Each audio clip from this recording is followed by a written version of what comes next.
Welcome back to Les Schwab Tire Center's Outdoor GPS, presented by Fisherman's Marine and Outdoor.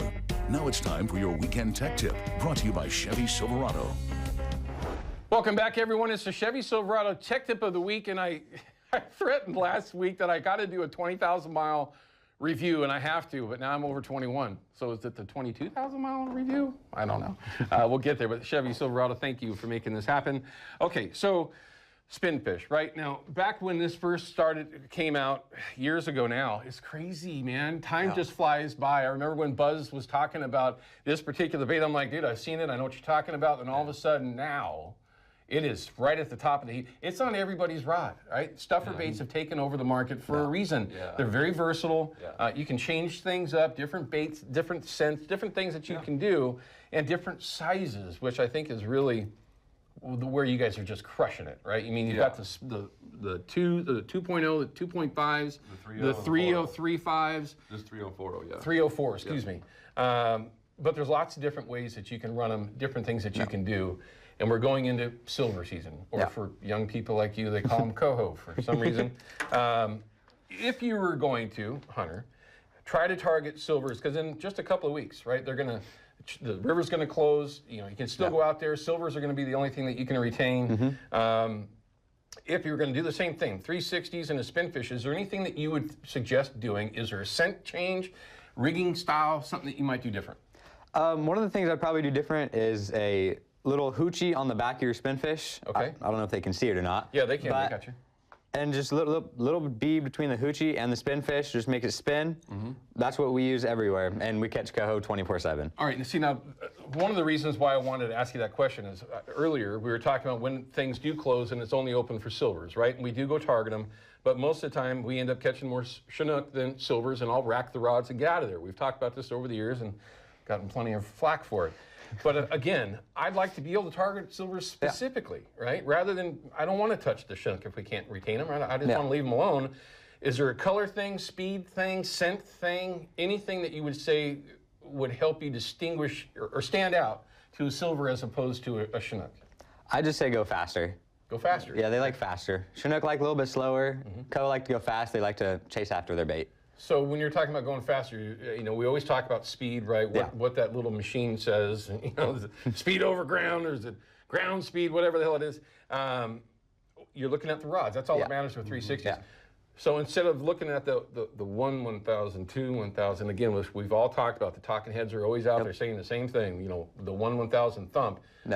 You're looking at that just going faster? How fast though? What do you look for? What's your cadence that you're looking for? It's probably about 1/1000, 2/1000, just to get it enough to where you can see them.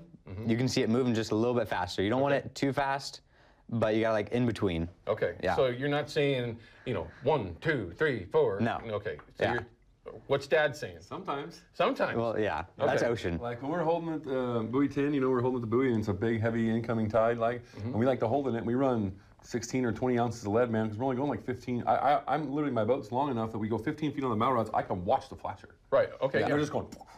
Right. And just wham, they just smoke it. Okay. And that's more so silvers that are doing that in that situation. Silvers.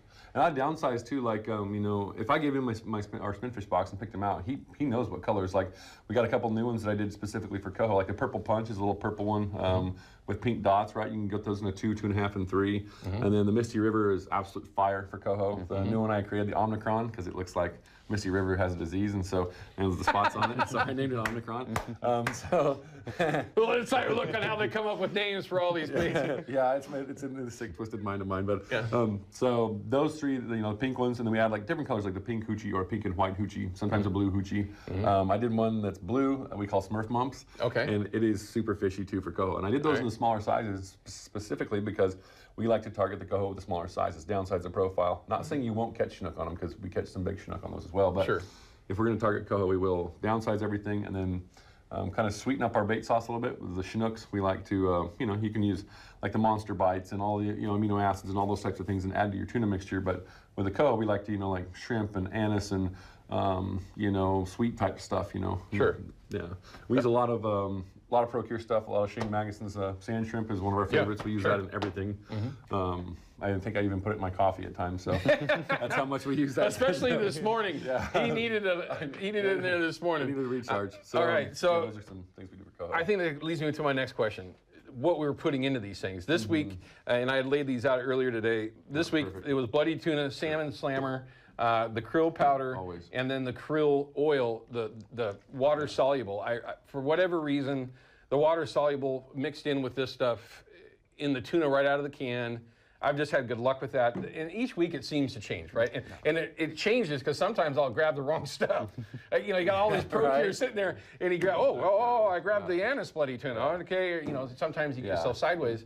But if you were going to make a scent, maybe something specific for silvers, much like what your dad said, what would you think is a good way to go? I mean, can you put too many different scents in there when you're trying to split it up a little bit? Maybe a little bit. If you want to put a lot of scents in there, you probably have a couple different baits and try them on different rods, and whichever ones get bit, you put more rods, and then that's the ones you are going to want to use. Okay, so you know, so focus on the easy one. Just if it gets bit, go back to it. Yeah. Right. Captain Obvious over here.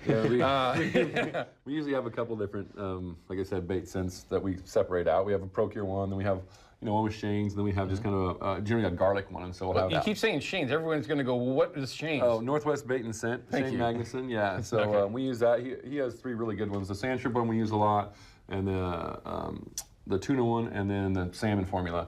But so we have 2 different ones, like I said, Procure ones, and then the Northwest Bait and Scent ones. Gotcha. And then the one in the middle is kind of a mixture of some of Shane's, some of Northwest Bait and Scent, some of Procure, and then garlic. Gotcha. And garlic for me, at least this week, and it's that way a lot. I mean, if I had Hamley standing here, he'd say the same thing: warm water, garlic-based scent, something. And again, that's where everywhere I go, anything I do, especially for fall Chinook, it's got salmon slammer in it somewhere. I mean, there's lots of different versions of some sort of garlic out there, but salmon slammer has always been my go-to on that. We use a lot of Garlic Plus. Procure's Garlic Plus is really, it's good. Yeah. It's very potent. It smells like natural garlic. I mean, it smells good, right? And so we use that one a lot. That's the one we use because it just, a couple squirts and it rescents it. It's the craziest thing. Yeah. I had Andy Carson, one of our meteorologists here. We were out this past week, and he's like, well, what are some of the things you'd like to use? And I had mentioned garlic, and he for sure thought I was just messing with him. And I'm like, no. Oh, yeah. Super important, garlic. They're Italian fish, right? They want. It's one of those things where if you're not in the game or fish a lot, you might go, well, what in the world are you talking about? But it's true. Salmon, love them. All right, so we're gonna cut to a break. When we come back, we're gonna continue to talk about some of the products that are on the buy 3, get 1 free. Now, one of the things that I want to get down to is that there's a couple different versions on here. I've been getting my bites this week. We're on stuffer baits, super baits, or spinfish. I, for whatever reason, was not getting bit on spinners behind 360s this week. But I know many fish that were caught that way. Oh, yeah. Maybe we'll touch a little bit on the Hildebrand as well when we come back from this break. So don't go anywhere. We've got Jared and Hunter Higginbotham from Yakima Bait here in the studio. We'll be right back. Outdoor GPS is brought to you by Terra Firma Foundation Systems. We keep homes safe, dry, and stable. By Yakima Bait, steeped in tradition, innovation, and fishing success. And by Procure Bait Sense, ruthlessly effective.